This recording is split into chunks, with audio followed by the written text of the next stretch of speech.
Hi everyone. భయంకరమైన ప్రేమ part 24. గమనిక: ఈ పాత్రలు నటులకు సంబంధించినవి కావు. ఇది కేవలం కల్పిత ప్రయోజనం కోసం మాత్రమే. ఏదైనా తప్పులు ఉంటే క్షమించండి. అనిక తల్లిదండ్రులు చిన్న అపార్ట్మెంట్లో నవ్వులు మరియు సంగీత శబ్దాలు తగ్గిపోయాయి. రాత్రి నిశ్శబ్ద హమ్ ద్వారా భర్తీ చేయబడ్డాయి. వివాహ వేడుకలు ముగిశాయి. రోజు పరిపూర్ణంగా ఉంది. అధీర్ పరిపూర్ణంగా ఉన్నాడు. సున్నితమైన, శ్రద్ధగల, ప్రేమగల, దాదాపు సాధారణమైనదిగా అనిపించే విధంగా ఉన్నాడు అధీర్. గదిలోని సురక్షితమైన చీకటి సాన్నిహిత్యంలో అనిక ఒక పెలుసైన కలను వినిపించడానికి ధైర్యం చేసింది. అనిక స్వరం అతని చర్మంపై మృదువుగా ఉంది. అధీర్ అని పిలిచింది అనిక. చెప్పు జాన్. అతని స్వరం తక్కువ సంతృప్తికరమైన గర్జనగా వినిపించింది. అనిక ఇలా అడిగింది, నువ్వు ఎప్పుడూ ఇలా ఉండలేవా?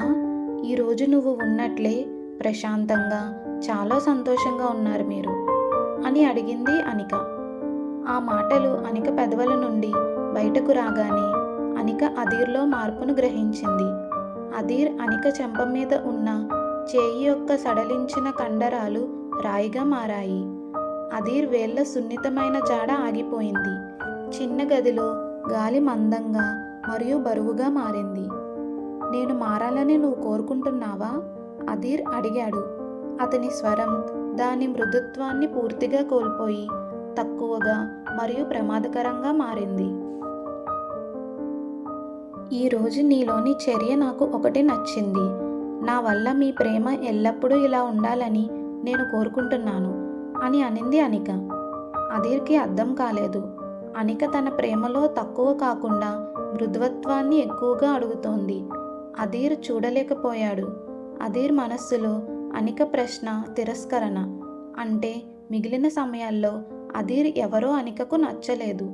అంటే అనిక అతన్ని తక్కువగా ఉండాలని కోరుకుంటుంది. అధీర్ చేయి అనిక చుట్టూ బిగిసిపోయింది. అనికకు అధీర్పై చాలా గట్టిగా లాగింది. ఊపిరి పీల్చుకోవడం కష్టంగా అనేంతగా బిగుసుకుపోయింది. నేను ఎప్పుడూ ఇలాగే ఉంటాను అనిక. నేను నిన్ను ప్రేమిస్తున్నాను. ప్రతి క్షణం, ప్రతిరోజు. మారేది నువ్వే. స్వేచ్ఛ మరియు సాధారణం అనే ఆలోచనలు నీ తలలో వస్తాయి అని అన్నాడు అధీర్. అధీర్ చేయి యొక్క నొప్పి అకస్మాత్తుగా మరియు పదునుగా ఉంది. అధీర్ వేళ్ళు అనికపై చేయి యొక్క మృదువైన మాంసాన్ని తవ్వుతున్నాయి. అధీర్ పట్టు క్షమించలేనిది. ఒక చిన్న అసంకల్పిక నొప్పి అనిక పెదవుల నుండి బయటపడింది.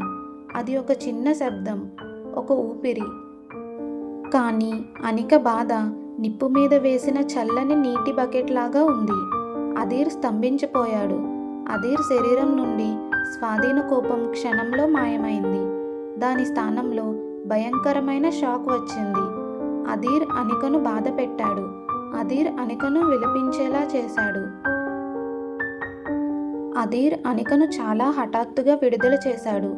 అనిక దాదాపు ఇరుకైన మంచం మీద నుండి పడిపోయింది. అధీర్ వెనక్కి తిరిగి లేచి కూర్చుని ఒక రాక్షసుడి చేతిలాగా తన చేతిని చూస్తూ ఉన్నాడు. కిటికీ గుండా వస్తున్న చంద్రకాంతిలో అధీర్ ముఖం స్వచ్ఛమైన, కల్తీ లేని విచారం మరియు స్వీయ ద్వేషం యొక్క ముసుగు. అనిక, నేను అని అధీర్ చెప్పబోయాడు.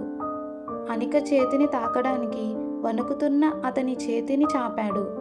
అధీర్ తన చేతి నుండి అనిక ముఖం వైపు చూశాడు. అనికను కోల్పోతానేమో అనే భయం కంటే చాలా ఎక్కువ భయంతో అధీర్ కళ్ళు విశాలంగా ఉన్నాయి. అధీర్ ఎప్పటికీ ఉండనని ప్రమాణం చేసిన విషయంగా మారిన భయం అది. అనిక బాధకు మూలం. నేను నిన్ను బాధ పెట్టాను. అధీర్ తడబడ్డాడు. పదాలు బూడిదలా రుచి చూశాయి. అధీర్ విరిగిపోయాడు. నమ్మకంగా, నియంత్రణతో ఉన్న బిలియనేర్ వెళ్ళిపోయాడు. అధీర్ స్థానంలో తన స్వంత ప్రేమను గ్రహించిన భయానకమైన హృదయ విచారణ వ్యక్తి ఉన్నాడు ఇప్పుడు. ఒక ఆయుధం కావచ్చు. అధీర్ మంచం మీద నుండి కదిలి చిన్న గది మధ్యలో నిలబడి దారి తప్పిన మరియు పూర్తిగా విధ్వంసానికి గురైనట్లు కనిపించాడు. అదీర్ తన జుట్టులో చేయి వేసి ఊపిరి పీల్చుకున్నాడు. అనికను బాధ పెట్టినందుకు నన్ను క్షమించు అని అదీర్ వేడుకున్నాడు. అదీర్ గొంతు పగిలిపోయింది.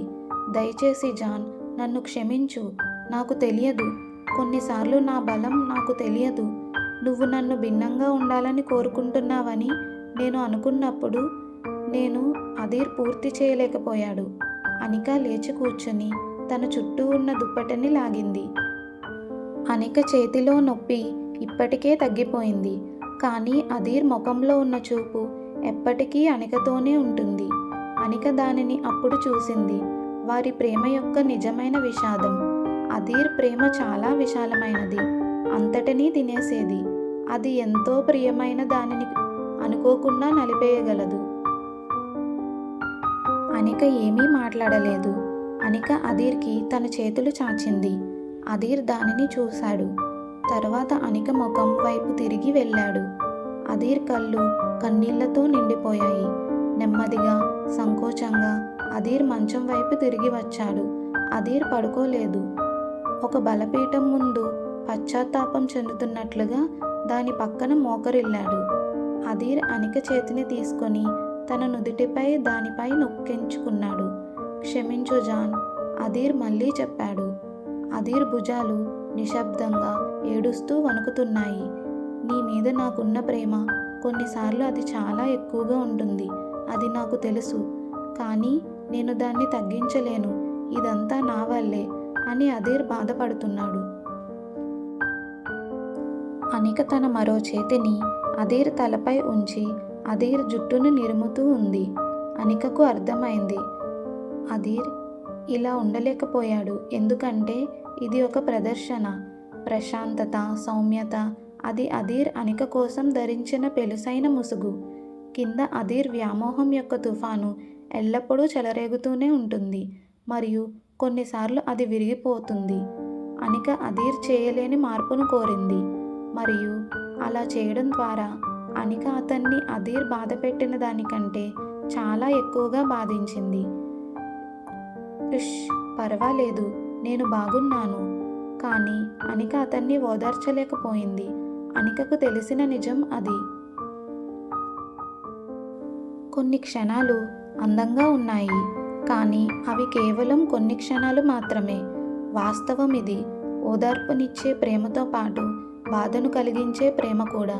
మరియు అనిక దానికి కట్టుబడి ఉంటుంది ఎప్పటికీ.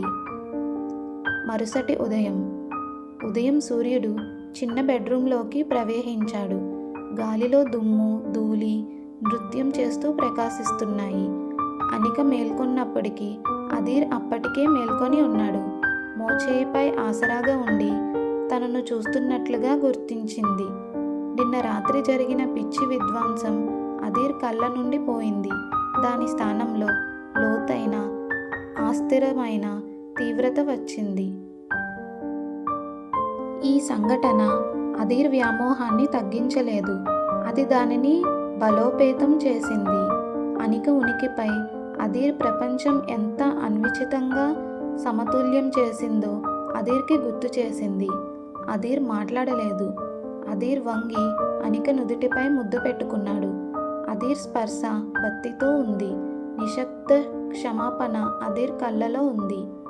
తుఫానును నియంత్రించడానికి ప్రయత్నించమని చెప్పిన వాగ్దానం కూడా ఉంది.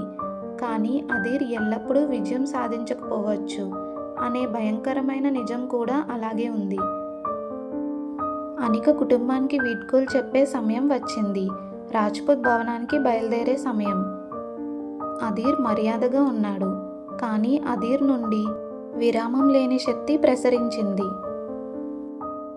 అదీర్ అనిక కోసం బయట ప్రపంచాన్ని భరించాడు.